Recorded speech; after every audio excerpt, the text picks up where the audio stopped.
Hi friends, நாங்கள் இன்றைக்கி பார்க்க போகிறது ஒரு கை நார்மல் ஸ்லீவ் அப்படி வெட்டுறது. அதில் முதல் துணியை ரெண்டாக மடித்து மடிப்பு பக்கம் எங்களை நோக்கி இருக்கிற மாதிரி வச்சுக்கொண்டு டேப்பை வச்சு முதல் ஓரம் தைக்கிறதுக்காக 1 இன்ச்சு மார்க் பண்ணுறேன்.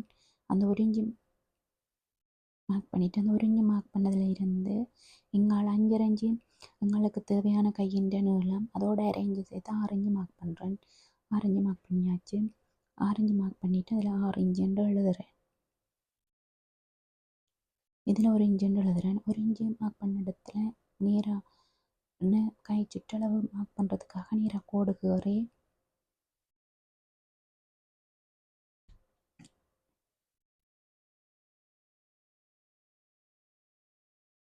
நேராக கோடு கீறிட்டு அதில் கை சுற்றளவு 5.5 இன்ச்சு மார்க் பண்ணுறேன்.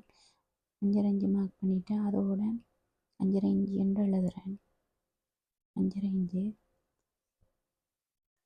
கீழ் நோக்கி தையல் அளவுக்காக 1 இன்ச்சு மார்க் பண்ணுறேன்.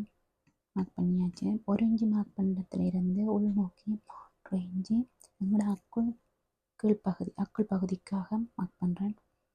6 இன்ச்சு மார்க் பண்ண இடத்துல இருந்து கீழ் நோக்கி 2 இன்ச்சு மார்க் பண்ணுறேன். 2 இன்ச்சு மார்க் பண்ணிவிட்டு அதை நேராக ஒரு கோடு கீறேன். இந்த 6 இன்ச்சு மார்க் பண்ணதில் இருந்து 3 இன்ச்சு மார்க் பண்ணதுலேருந்து சரிவாக ஒரு 8 இன்ச்சு வரக்கூடிய மாதிரி ஒரு மார்க் பண்ணுறேன். மார்க் பண்ணிவிட்டு அந்த 8 இன்ச்சை 2ஆக பிரித்து 4 இன்ச்சை மார்க் பண்ணுறேன். மார்க் பண்ணியாச்சு. 4 இன்ச்சு மார்க் பண்ணி போட்டு 3 இன்ச்சு கீழே இன்னொரு தையல் அளவுக்காக 1 இன்ச்சு மார்க் பண்ணுறேன். பிறகு 2 இன்ச்சிலேருந்து 4 இன்ச்சுக்கு வளைவான ஒரு கூடை கொண்டு அப்புறம் அந்த 4 இன்ச்சிலேருந்து உள் நோக்கி 3 இன்ச்சு மார்க் பண்ண இடத்துக்கு வளைவான ஒரு கூடை போடுறேன். இப்போ உங்களுக்கு நார்மல் ஸ்லீவ் எப்படி மார்க் பண்ணுறது என்று உங்களுக்கு சொல்லி தந்திருக்கிறேன். வெட்டி காட்டுறேன் பாருங்க. திருப்பி மார்க் பண்ணி காட்டுறேன். 6 இன்ச்சு மேலே 7 இன்ச்சு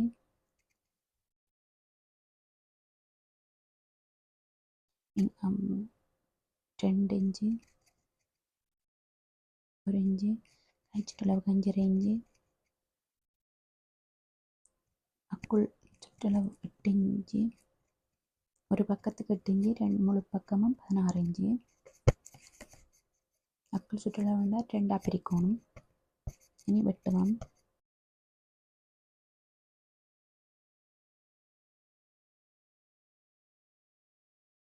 வெட்டி நார்மல் ஸ்லீவ் எப்படி மார்க் பண்ணுறது வெட்டுறதுன்றதை இந்திய வீடியோவில் பார்த்துருப்பீங்க.